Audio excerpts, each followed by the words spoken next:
حكاية النهاردة جديدة، حكاية مفيدة، حكاية سعيدة عن سيرة قديس عظيم، حياة عطو بذل وتقديم. كان مرة طفل صغير نايم مبسوط ليلة العيد، يحلم بيك حكاية بسكر وقطر وكورة ولبس جديد. في الكنيسة كسوني قالت له عن بابا نويل، وحكت له هيجيله بالليل ويجيب له هدايا وكحك ولبس العيد. صحي من النوم ونشيط فرحان، يجري يدور في الأركان عاللي كان شافه في حلمه، لقى هدايا مالية المكان. طبعا القصة دي خيالية، اسمعوا القصة الحقيقية عن حياة سانتا كلوز، ماضي عطايا ربح النفوس.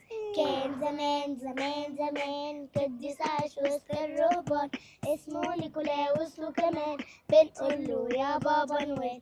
ساعد راجل كان فقير، أعطاله من المال كتير، كان عنده 3 بنات جوزهم أحلى جوازات. نعمل زيه يوم العيد، وزع أكل ولبس جديد، خلي الفقير يبقى سعيد، سعادة من غير مواعيد. خبط على جارك في العيد، خلي في ثانية يبقى سعيد، قدم له عطايا وخيرات، وقابل من بعدها بركات.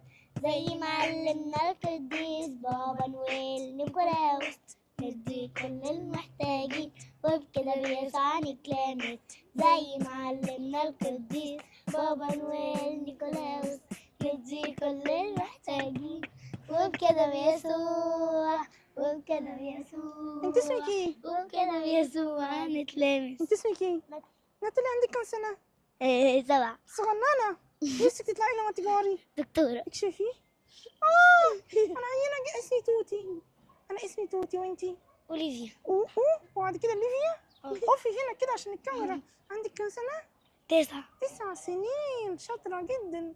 وانا ابنوف فليكس. ايه رأيكم في الصوت؟ ايه رأيكم؟ يلا باي باي. باي.